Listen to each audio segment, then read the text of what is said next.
شهر رمضان الذي أنزل فيه القرآن۔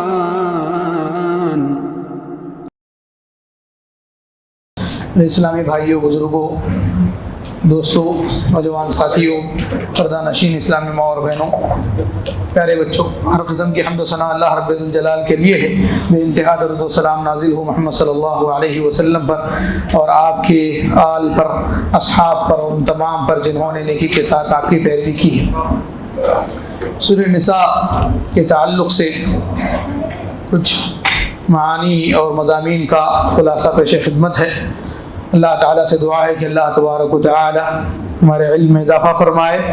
اور سنی ہوئی باتوں کے مطابق، کہی ہوئی باتوں کے مطابق اللہ تعالیٰ ہمیں عمل کی توفیق عطا فرمائے۔ سورہ نساء مدنی سورت ہے۔ اللہ تبارک و تعالی نے سورت کو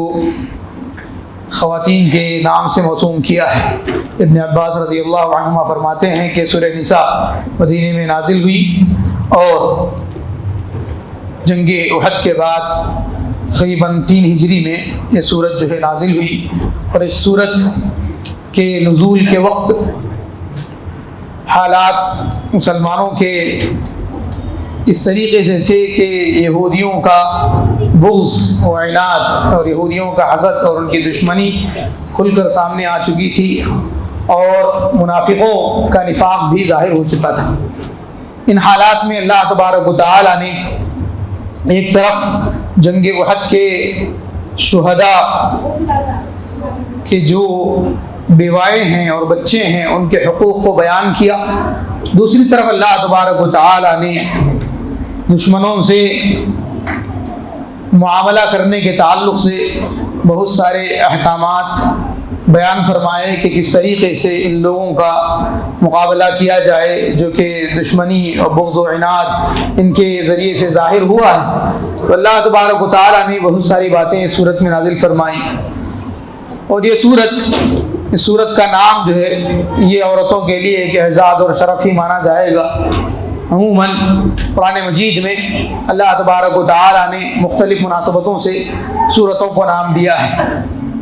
کہیں اللہ تبارک و تعالیٰ نے سورت کو ایک انسان کا نام دیا، سورہ دہر کو انسان بھی کہا جاتا ہے، اور اسی طریقے سے کچھ جانوروں کے نام بھی اللہ تبارک و تعالیٰ نے، یعنی کہ کچھ حیوانات کے نام بھی اللہ تبارک و تعالیٰ نے سورتوں کو دیے ہیں، جیسے سورہ نحل ہے، نمل ہے، شہد کی مکھی کا نام دیا گیا، چونٹی کا نام بھی دیا گیا۔ یہ ساری چیزوں کا جو نام دیا گیا ہے وہ ان چیزوں کی اہمیت کی وجہ سے ہے۔ جیسے اللہ تبارک و تعالیٰ نے کچھ اوقات کے نام سورتوں کو دیے، جیسے والضحیٰ ہے، والعصر ہے، ٹھیک ہے، اور اسی طریقے سے اللہ تبارک و تعالیٰ نے کچھ جمادات کے نام بھی اللہ تعالیٰ نے سورتوں کو دیے ہیں، جیسے والشمس ہے، قمر ہے، ٹھیک ہے، سورج، چاند۔ تو اس طریقے سے اللہ تبارک و تعالیٰ نے سورت کو اگر نام دیا ہے تو اللہ تبارک و تعالیٰ نے اس کے تعلق سے کوئی نہ کوئی بات سورت میں بیان فرمائی ہے، اور نام اس کی اہمیت پر بھی دلالت کرتا ہے اور مناسبت پر بھی دلالت کرتا ہے۔ دور حاضر میں بہت سارے لوگ جو خاص کر آزادی نسواں یا مساوات کے دعوے دار ہیں، وہ لوگ بہت ساری باتیں کرتے ہیں، تو انہیں غور کرنا چاہیے۔ اگر وہ مسلمانوں میں سے ہیں تو انہی کو ہم کہہ رہے ہیں کہ مسلمان ہوں تو وہ غور کریں کہ اللہ تبارک و تعالیٰ نے عورتوں کو اتنا بڑا مقام عطا کیا ہے کہ نبی صلی اللہ علیہ وسلم کی نبوت کا آغاز ہوتا ہے تو وہ ایک خاتون سے ہی، حضرت خدیجہ رضی اللہ تعالیٰ عنہ نبی صلی اللہ علیہ وسلم کی نبوت کے آغاز میں آپ کے ساتھ تھیں۔ اللہ تبارک و تعالیٰ کا گویا کہ انتخاب تھا کہ اللہ تبارک و تعالیٰ نے ایک خاتون ہی کو نبی صلی اللہ علیہ وسلم کی تائید، تشجیع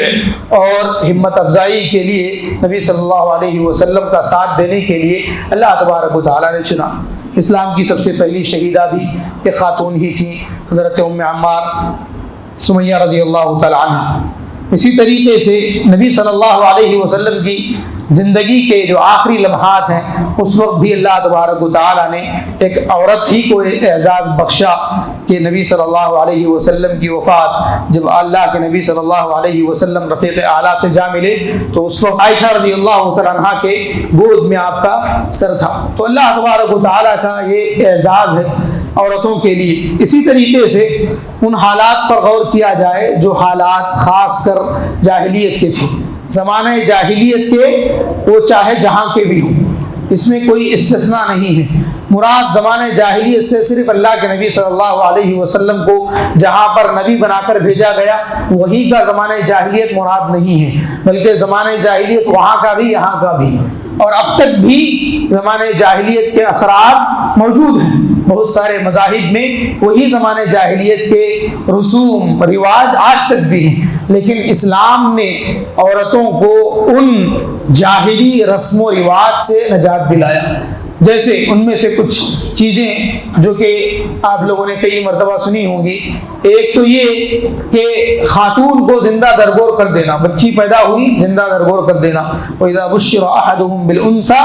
ظَلَّ وَجْهُهُ مُسْوَدًّا وَهُوَ كَظِيمٌ يَتَوَارَىٰ مِنَ الْقَوْمِ مِن سُوءِ مَا بُشِّرَ بِهِ أَيُمْسِكُهُ عَلَىٰ هُونٍ أَمْ يَدُسُّهُ فِي التُّرَابِ أَلَا سَاءَ مَا يَحْكُمُونَ، کہ جب اسے لڑکی کی خوشخبری دی جاتی، اللہ تبارک و تعالیٰ نے فرمایا کہ جب اسے لڑکی کی خوشخبری دی جاتی تو وہ لوگوں سے اپنا چہرہ چھپاتے ہوئے پھرتا تھا، چہرہ چھپاتے ہوئے پھرتا تھا، غمگین ہو جاتا تھا۔ اللہ تعالیٰ نے کہا کہ وہ غصے کو پی رہا ہوتا تھا، کہ اپنی جو ناک اس کی کٹ رہی ہے، اس کی غیرت جو دفن ہو رہی ہے، اس کی وجہ سے وہ اپنے آپ کے اندر یعنی ایک قسم کے غصے اور غم میں وہ مبتلا ہو رہا ہوتا تھا، سوچ رہا ہوتا تھا کہ وہ کیا کرے، کہ کیا اس کو جو ہے زمین میں زندہ درگور کر دے یا پھر ذلت کے ساتھ رسوائی کے ساتھ اس کو روک کے رکھے۔ تو سب سے پہلی بات اس کی پیدائش سے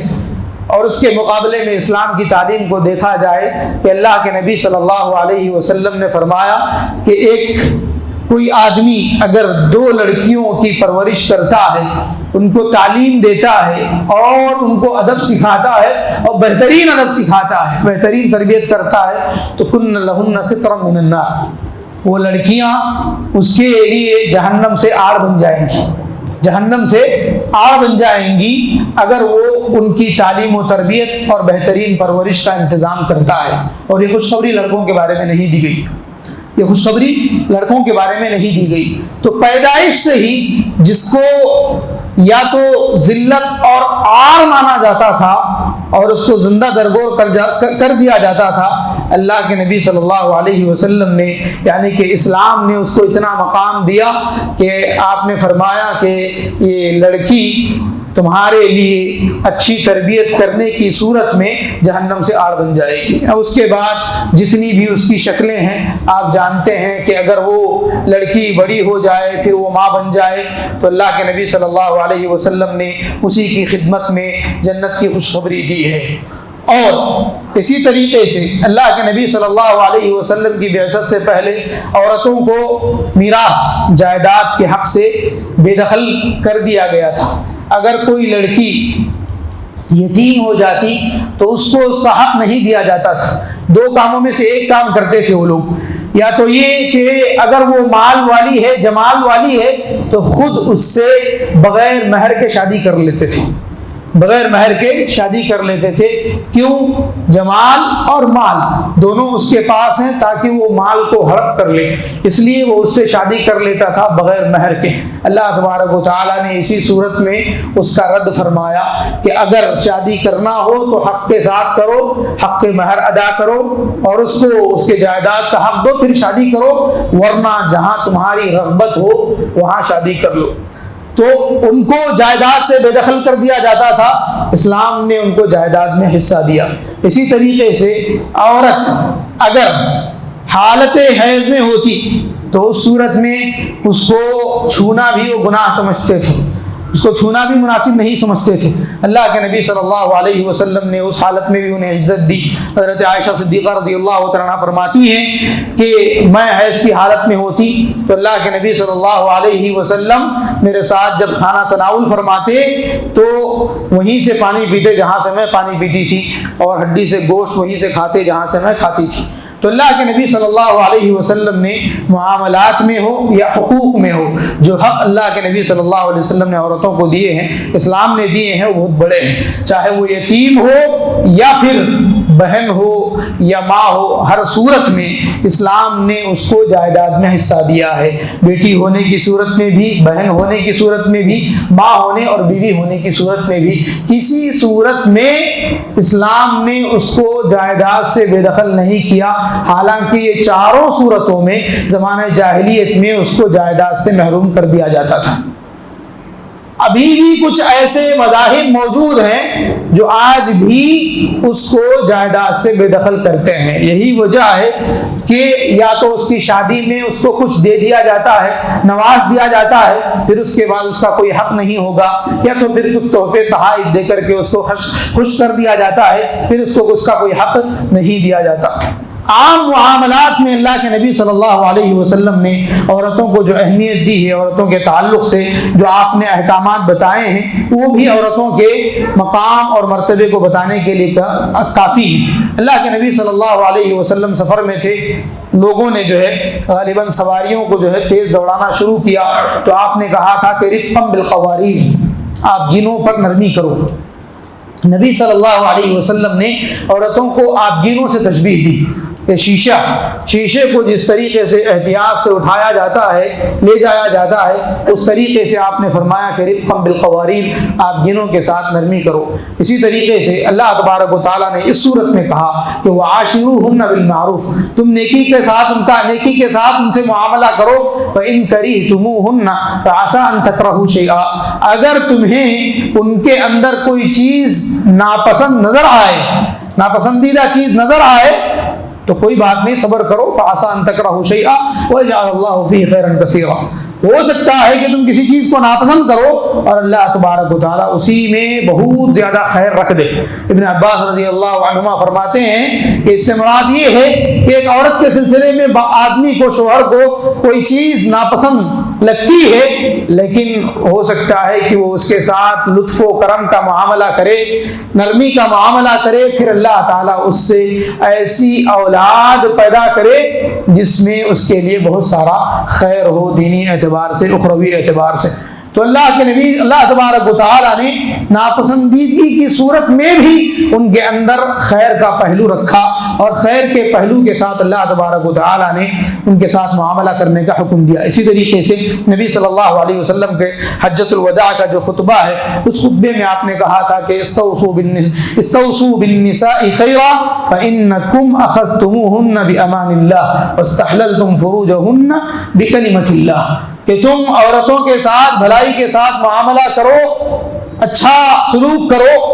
میری خیر کی وصیت کو ان کے بارے میں قبول کرو، اس لیے کہ تم نے ان کو اللہ کی امان میں لیا ہے، اللہ کی امانت کے ساتھ تم نے لیا ہے، یعنی کہ وہ ابھی نہ بھائی کی امانت میں، نہ باپ کی امانت میں، بلکہ اللہ تبارک و تعالیٰ کی امانت میں ہیں، اور اللہ کے کلمے کے ساتھ تم نے ان کی شرمگاہوں کو جائز کیا ہے، یعنی حلال کیا ہے۔ اور اللہ کے کلمے سے مراد وہ جو خطبہ مسنونہ، خطبہ نکاح میں جو پڑھا جاتا ہے، واشهد ان لا الہ الا اللہ وحدہ لا شریک لہ واشهد ان محمدا عبدہ ورسولہ، وہ مراد ہے کہ اس کے ذریعے سے ہی تم نے ان کو جو ہے حلال کیا ہے۔ تو اللہ کے نبی صلی اللہ علیہ وسلم کی یہ حجۃ الوداع کی بھی وصیت تھی، اور آپ کی روح کے قبض ہونے سے پہلے بھی یہی وصیت تھی کہ یعنی کہ لونڈیوں کے ساتھ بہترین سلوک کیا جائے۔ اسی طریقے سے اللہ کے نبی صلی اللہ علیہ وسلم نے انہیں دنیا کا بہترین سامان قرار دیا کہ دنیا ساری کی ساری اگر متاع مان لی جائے، ساز و سامان مان لی جائے، اس میں بہترین اور قیمتی سامان المرأۃ الصالحہ کہا کہ نیک بیوی ہے۔ الدنیا کلها متاع خیر متاع الدنیا المرأۃ الصالحہ، اور اللہ تبارک و تعالیٰ نے انہیں دنیا اور آخرت کی بہترین کھیتی قرار دیا کہ اس کے ذریعے سے آدمی اللہ تبارک و تعالیٰ کے پاس نیک اعمال کو بھیج سکتا ہے۔ اور ان کے مقام کی وجہ سے اللہ کے نبی صلی اللہ علیہ وسلم نے فرمایا کہ ایک آدمی جو عزت کا مستحق ہوتا ہے وہ اس کی بیٹی یا بہن کو تمہارے نکاح میں دینے کی وجہ سے ہوتا ہے کہ تم جو ہے اپنے اصحار کی، جو سسرالی رشتہ دار ہیں، ان کا احترام کرو، اس لیے کہ وہ احترام کے عزت کے مستحق ہوئے ہیں، اس لیے کہ انہوں نے تمہاری امانت میں، تمہارے امان میں اپنی بہن یا بیٹی کو دیا ہے۔ یہ اور اس جیسی بہت ساری باتیں عورتوں کی یعنی کہ عزت افزائی کے لیے ان کے مقام اور مرتبے کو بتانے کے لیے کافی ہیں۔ اب اگر کوئی اور چشم یا پھر بصیرت سے اندھا آ کر کے یہ کہے کہ جو ہے برابری ہونی چاہیے یا آزادی ہونی چاہیے، تو یہ برابری اور یہ آزادی یعنی انسانی سوچ کی ہے۔ باقی اللہ تبارک و تعالیٰ نے جو برابری جو آزادی دی ہے اس سے کہیں زیادہ ہے، جو کہ آج کی دنیا دیکھنے سے قاصر ہے۔ اور خود انسان اپنے طور پر یہ بات جو کہہ رہا ہے وہ کرنے پر وہ قدرت نہیں رکھتا ہے۔ جیسے ایک ایمان والے نیک بندے نے جو کہ نیک بھی تھے اور سیاسی بصیرت بھی رکھتے تھے، تو انہوں نے کہا تھا کہ جو لوگ آزادی نسواں کی بات کرتے ہیں، عورتوں کی آزادی کی بات کرتے ہیں، وہ لوگ عورتوں کی آزادی کی بات نہیں کر رہے ہیں، بلکہ وہ عورتوں تک پہنچنے کی آزادی کو چاہتے ہیں، عورتوں تک پہنچنے کی آزادی کی بات کرتے ہیں، انہیں عورتوں کی آزادی سے کوئی مطلب نہیں ہے۔ اور اسی طریقے سے اگر برابری کا کہا جائے تو اللہ تبارک و تعالیٰ نے جو مردوں کو عورتوں پر نگران نگہبان اس صورت میں قرار دیا ہے، اللہ تبارک و تعالیٰ نے اس کا سبب بتایا ہے۔ دو سبب اللہ تعالیٰ نے بتائے ہیں۔ اللہ تعالیٰ نے فرمایا کہ الرجال قوامون علی النساء بما فضل اللہ بعضهم علی بعض وبما انفقوا من اموالهم۔ اللہ تعالیٰ نے کہا کہ مرد عورتوں پر نگران ہیں، نگہبان ہیں۔ کیوں؟ پہلا سبب یہ ہے کہ اللہ نے یہ فضیلت دی ہے۔ پہلا سبب یہ ہے کہ اللہ نے یہ فضیلت دی ہے۔ اب اللہ نے فضیلت دی ہے، اس کے بارے میں کسی کو کیوں اور کیسے کا سوال کرنے کا حق نہیں بنتا ہے، اس لیے کہ اللہ تعالیٰ ہی دونوں کا خالق ہے اور اللہ تبارک و تعالیٰ ہی دونوں کی طاقت و قوت کو جانتا ہے۔ اللہ نے اس کے اندر نگرانی، نگہبانی، ذمہ داری کو اٹھانے کی طاقت رکھی، دیکھی، تو اللہ تبارک و تعالیٰ نے اس کو نگران، نگہبان، ذمہ دار بنایا، اور اللہ تبارک و تعالیٰ نے اس کو نازک، نفیس اور یعنی فیصلے وغیرہ کے تعلق سے اللہ تبارک و تعالیٰ نے ذمہ داری کی اہمیت یا قابلیت اس کے اندر نہیں دیکھی، تو اللہ تبارک و تعالیٰ نے اس کو نہیں بنایا، اس کو طاقتور اور مضبوط بنایا ہے، اور اس کو یعنی سخت بنایا ہے، اور اس کو اللہ تبارک و تعالیٰ نے نرم و نازک بنایا ہے۔ اگر نرم و نازک چیز کے ساتھ رحم کیا جاتا ہے، اس کے ساتھ عمدگی، آسانی کا معاملہ کیا جاتا ہے، یہ کسی کو غلط نہیں لگنا چاہیے۔ یہ بالکل اسی طریقے سے ہے جیسے اللہ تبارک و تعالیٰ نے رسولوں میں سے بعض رسولوں کو فضیلت دی، تو کسی نے نہیں پوچھا کہ کیوں فضیلت دی۔ اللہ تعالیٰ نے فرشتوں میں سے کچھ فرشتوں کو فضیلت دی، اللہ تبارک و تعالیٰ نے مہینوں میں سے کچھ مہینوں کو فضیلت دی، اور دنوں میں سے کچھ مہینوں کو فضیلت، دنوں میں سے ایک دن کو فضیلت دی، یعنی کہ جمعے کے دن کو۔ کتابوں میں سے اللہ تبارک و تعالیٰ نے ایک کتاب قرآن مجید کو فضیلت دی، اور اسی طریقے سے مخلوقات میں سے اللہ تبارک و تعالیٰ نے مردوں کو عورتوں پر فضیلت دی۔ تو کیوں کوئی آدمی پوچھ سکتا ہے کہ کیسے اللہ تبارک و تعالیٰ نے یہ فضیلت دی ہے؟ یہ اللہ تبارک و تعالیٰ کی غالب حکمت اور اللہ تبارک و تعالیٰ کی دور رس علم اور حکمت کا نتیجہ ہے کہ اللہ تبارک و تعالیٰ نے یہ فضیلت دی ہے۔ اور دوسرا سبب اللہ تبارک و تعالیٰ نے بتایا کہ بما انفقوا من اموالہم، کہ وہ اپنے مالوں کو ان کے اوپر خرچ کرتے ہیں۔ کس کے اوپر؟ عورتوں کے اوپر۔ آپ دیکھ لیجئے کہ کسی بھی شکل و صورت میں، کسی بھی رشتے میں عورت کو خرچ کرنے کی ذمہ داری نہیں سونپی گئی ہے، یعنی اس کو ذمہ نہیں دیا گیا ہے کہ تم کو خرچ کرنے کی ذمہ داری ہے۔ جیسے اگر وہ بہن ہو تو بھائی اس کے اوپر خرچ کرے گا، جائیداد میں سے ہی خرچ کرے گا، اس کو جائیداد میں سے حصہ دیا گیا ہے۔ بیوی ہے تو اس صورت میں شوہر اس کے اوپر نان و نفقے کا ذمہ دار ہے۔ اللہ نے کہا اسکنوہن من حیث سکنتم من وجدکم، کہ تم جہاں رہتے ہو، جتنی تمہاری طاقت ہے، جہاں تم رہ رہے ہو وہاں ان کو ٹھہراؤ، وہاں ان کو سکن دو، وہاں ان کو گھر دو۔ اللہ نے کہا فَلْيُنْفِقْ ذُو سَعَةٍ مِّن سَعَتِهِ وَمَنْ قُدِرَ عَلَيْهِ رِزْقُهُ فَلْيُنْفِقْ مِمَّا آتَاهُ اللَّهُ، کہ طاقت والا آدمی اپنی طاقت کے برابر اس کے اوپر خرچ کرے، اور جس کا رزق تنگ ہو اللہ نے جو بھی دیا ہے اس کے اعتبار سے وہ اس کے اوپر خرچ کرے۔ اسی طریقے سے اگر وہ بیٹی ہے تو اس صورت میں اس کا باپ اس کا ذمہ دار ہے، اس کے اوپر خرچ کرنے کا ذمہ دار ہے، اور ماں ہو تو پھر پوچھنے کی ضرورت ہی نہیں کہ اللہ کے نبی صلی اللہ علیہ وسلم نے کہا ہے کہ بیٹے تو اور تیرا مال دونوں تیرے باپ کا ہے، اور ماں کے قدموں کے تحت جنت کو کہا گیا کہ وہ خدمت، اس کی خدمت ہی، اس کے اوپر خرچ کرنا ہی تمہاری جنت کی ضمانت ہے۔ تو یہ چاروں صورتوں میں کبھی عورت کو خرچ کرنے کا کا یا محنت کرنے کا ذمہ نہیں سونپا گیا ہے، اسے یعنی گھر کا ذمہ دار بنایا گیا ہے۔ گھریلو کام کاج اسی طریقے سے اسے اٹھا کر چھپا کر اور رانی مہارانی بنا کر کے رکھنے کا تو کہا گیا ہے، لیکن اسے ستانے کا اور اسے بالکل ویسا کام کرانے کا جیسے مرد کر رہے ہیں یہ تو کہیں نہیں کہا ہے اسلام نے۔ لیکن دنیا یہ چاہتی ہے کہ مردوں کے برابر عورت کرے، کام کرے، اور وہ عورتیں جو آزادی کی برابری کی بات کرتی ہیں، افسوس ہوتا ہے کہ وہ اپنے شوہر کی خدمت کرنے سے یہاں عاجز رہی، گھر میں اپنے بھائی کی یا اپنے بیٹے کے بارے میں کچھ کام کرنے کے بارے میں انہوں نے عار سمجھا، اور یہی عورتیں جب آفس گئی تو ایسے آدمی کی انہوں نے خدمت کی جو نہ اس کے خاندان کا ہے نہ کچھ ہے، اور وہاں انہوں نے کچرا صاف کیا جہاں پر کہ ان کو کچرا صاف کرنے کی ذمہ داری ہے بھی نہیں۔ یعنی بہت ساری خواتین کو آپ دیکھیں گے کہ وہ آفسوں میں کام کرنے کو اپنے لیے اعزاز سمجھتی ہیں، وہاں کی گالیوں کو سننے کو اپنے لیے مناسب سمجھتی ہیں، روا سمجھتی ہیں، لیکن ایک دو باتیں اپنے شوہر سے بھائی سے ہو جائیں تو اس کو اپنی بے عزتی سمجھتی ہیں۔ یہ کتنی کم عقلی کی بات ہے کہ یہاں عزت کے ساتھ وقار کے ساتھ تمہاری خدمت کی جا رہی ہے، تمہاری بات مانی جا رہی ہے اور تمہارا ساتھ دیا جا رہا ہے، اور تم ہو کہ یہاں سے نکل کر کے وہاں جا کر کے خدمت کر رہی ہو جو نہ تمہارے خاندان کا ہے نہ کچھ، اور وہاں پر باتیں اس سے خطرناک سننی پڑتی ہیں اور اس کے علاوہ کی جو چیزیں ہیں اس سے زیادہ ہیں۔ تو اللہ تبارک و تعالیٰ نے سورہ نساء میں عموماً نساء عورتوں اور خواتین کے حقوق کو بیان کیا ہے کہ ان کے حقوق کیا ہیں۔ ان کے ساتھ اللہ تبارک و تعالیٰ نے جتنے عام لوگوں کے حقوق ہو سکتے ہیں ان حقوق کو اللہ تعالیٰ نے سورہ نساء میں بیان کیا ہے، جیسے اس میں سے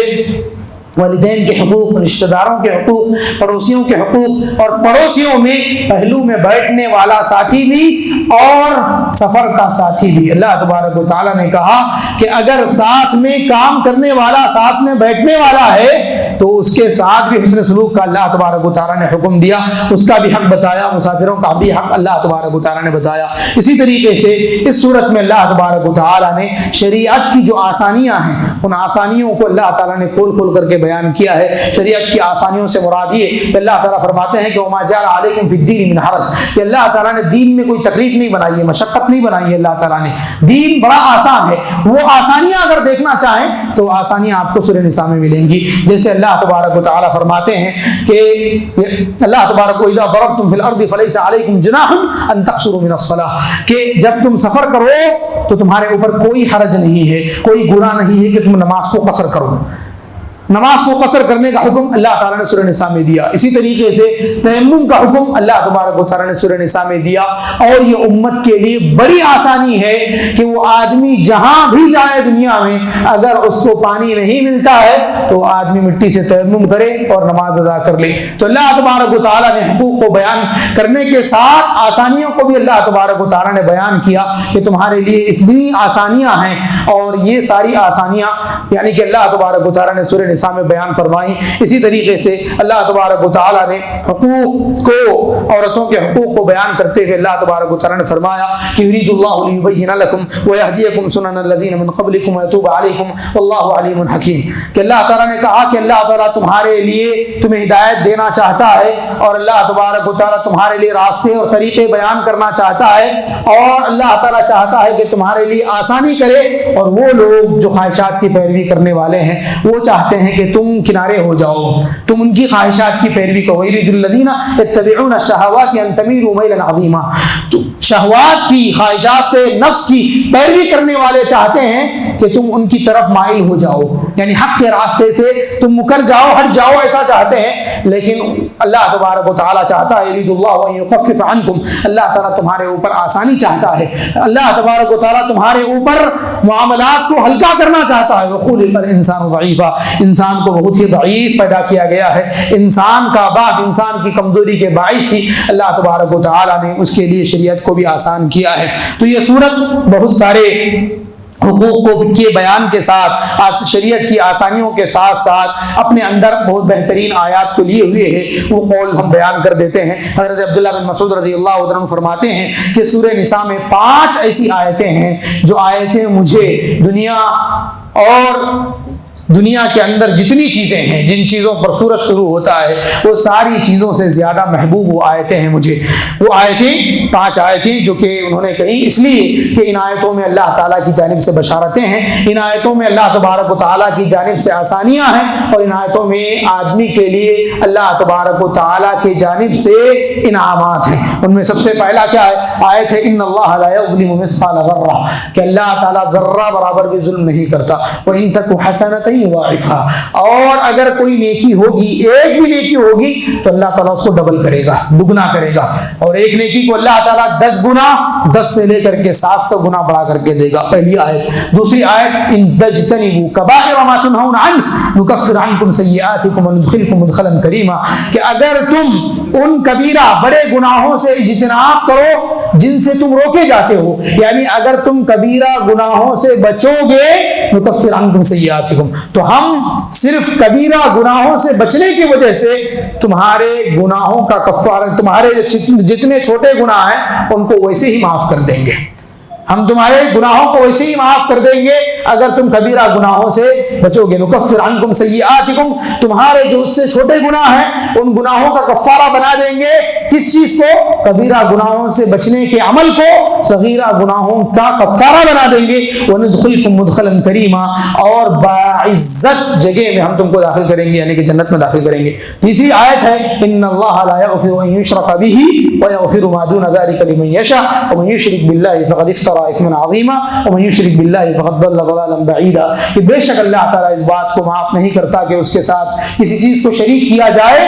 اس کے علاوہ جو گناہ ہیں اگر وہ چاہے، جس کے لیے وہ چاہے وہ معاف کر سکتا ہے، اور جس آدمی نے شرک کیا تو اس نے اللہ پر بڑا جھوٹ باندھا، جس آدمی نے شرک کیا تو وہ دور کی گمراہی میں چلا گیا۔ چوتھی آیت ہے جو کہ سب سے زیادہ محبوب تھی، وہ ہے وَلَوْ أَنَّهُمْ ظَلَمُوا أَنفُسَهُمْ جَاءُوكَ فَاسْتَغْفَرُوا اللَّهَ وَاسْتَغْفَرَ لَهُمُ الرَّسُولُ لَوَجَدُوا اللَّهَ تَوَّابًا رَحِيمًا، اگر وہ کوئی گناہ کا کام کر لیں پھر آپ کے پاس آئیں، آ کر کے وہ معافی مانگیں، پھر آپ سے طلب کریں کہ آپ ان کے لیے استغفار، اللہ تعالیٰ سے مغفرت طلب کریں، آپ ان کے لیے اللہ سے مغفرت طلب کریں، اور وہ بھی اپنے آپ کے لیے اللہ سے مغفرت طلب کریں، لَوَجَدُوا اللَّهَ تَوَّابًا رَحِيمًا، تو وہ ضرور اللہ تبارک و تعالیٰ کو توبہ قبول کرنے والا، رحم کرنے والا پائیں گے۔ کیا مراد ہے کہ اگر کسی سے گناہ ہو جائے، وہ اللہ کے نبی صلی اللہ علیہ وسلم کے پاس آئے اور آ کر کے اللہ کے نبی کو کہے کہ اے اللہ کے رسول آپ میرے لیے دعا کیجئے، نبی اس کے لیے دعا کرے تو نبی کی دعا اس کے لیے مغفرت کا سبب ہوگی، ساتھ میں وہ بھی دعا کرے۔ یہاں کہیں بھی اس بات کا ذکر نہیں ہے کہ نبی سے وہ ڈائریکٹ معافی طلب کرے کہ نبی آپ معاف کر دیجئے یا کروا دیجئے، ایسا نہیں، بلکہ وہ طلب کرے کہ آپ میرے لیے مغفرت طلب کیجئے اللہ تعالیٰ سے، تو نبی مغفرت طلب کریں گے اللہ تبارک و تعالیٰ سے، پھر وہ بھی مغفرت طلب کرے تو اللہ تبارک و تعالیٰ اس کو معاف کرے گا۔ تو یہاں نبی کے استغفار کو، نبی کی دعا کو وسیلہ بنانے کا حکم تو ملتا ہے، دلیل تو ملتی ہے، نبی کی ذات کو ڈائریکٹ وسیلہ بنانے کی دلیل یہاں بھی نہیں ملتی، یعنی کہ یہ نہیں کہا جائے گا کہ اللہ تبارک و تعالی میں نبی کی ذات کے ذریعے سے تجھ سے مانگ رہا ہوں کہ تو معاف کر دے، بلکہ یہ کہا جائے گا کہ نبی دعا کیجئے، نبی دعا کریں گے، پھر اللہ تبارک و تعالی نبی کی دعا کی برکت سے معاف کرے گا۔ لیکن ساتھ میں گنہگار کو بھی، گنہگاروں کو، غلطی کرنے والوں کو بھی اللہ نے کہا فاستغفروا اللہ واستغفر لهم الرسول، وہ پہلے اللہ سے مغفرت طلب کریں اور رسول بھی ان کے لیے مغفرت طلب کریں، اللہ تبارک و تعالی ان کو معاف کرے گا۔ 5ویں آیت ہے، اللہ تعالی نے فرمایا وَمَن يَعْمَلْ سُوءًا أَوْ يَظْلِمْ نَفْسَهُ ثُمَّ يَسْتَغْفِرِ اللَّهَ يَجِدِ اللَّهَ غَفُورًا رَحِيمًا، کہ جو آدمی کوئی برا کام کرے یا اپنے اوپر ظلم کرے پھر اللہ تبارک و تعالی سے مغفرت طلب کرے تو وہ ضرور اللہ تبارک و تعالی کو بخشنے والا، رحم کرنے والا پائے گا۔ تو یہ آیتیں، اور اس کے علاوہ ایک اور روایت میں اس کو 8 آیتیں کہتے ہوئے کچھ اور آیتوں کو بھی بیان کیا گیا ہے، اس میں سے 2 آیتیں اور جس کو ہم نے ذکر کر دیا، ایک یہ کہ یرید اللہ لیبین لکم، اللہ تبارک و تعالیٰ چاہتا ہے کہ تمہارے لیے واضح کھول کر کے بیان کرے اور ان لوگوں کے واقعات وہ اللہ تبارک و تعالی تم سے پہلے کے لوگوں کے طریقوں کو اللہ تبارک و تعالی واضح کرے تمہارے لیے، اور اللہ تعالیٰ تمہارے اوپر رحم کرنا چاہتا ہے، اور اللہ تبارک و تعالیٰ جاننے والا ہے، حکمت والا ہے۔ اور دوسری آیت اللہ تعالیٰ چاہتا ہے کہ تم پر توبہ تم پر رحم کرے، اور شہوات کی پیروی کرنے والے چاہتے ہیں کہ تم پورے طریقے سے ان کی طرف مائل ہو جائے۔ اور تیسری آیت یرید اللہ یخفف عنکم، اللہ تبارک و تعالیٰ چاہتا ہے کہ تمہارے اوپر تخفیف کرے۔ تو یہ آیتیں ہیں بہترین سورہ نساء کی، جس میں اللہ تبارک و تعالیٰ نے امت مسلمہ کے لیے بڑی بڑی خوشخبریاں رکھی ہیں۔ اللہ تعالیٰ سے دعا ہے کہ اللہ تبارک و تعالیٰ ہمیں ان باتوں پر عمل کی توفیق عطا فرمائے، اللہ تبارک و تعالیٰ ہمارے علم میں اضافہ فرمائے، توحید و سنت پر اللہ تبارک و تعالیٰ ہمیں ثابت قدمی عطا فرمائے۔ آمین۔ صلی اللہ تعالیٰ علی خیر خلقہ محمد وعلی آلہ واصحابہ اجمعین، وآخر دعوانا الحمد للہ رب العالمین۔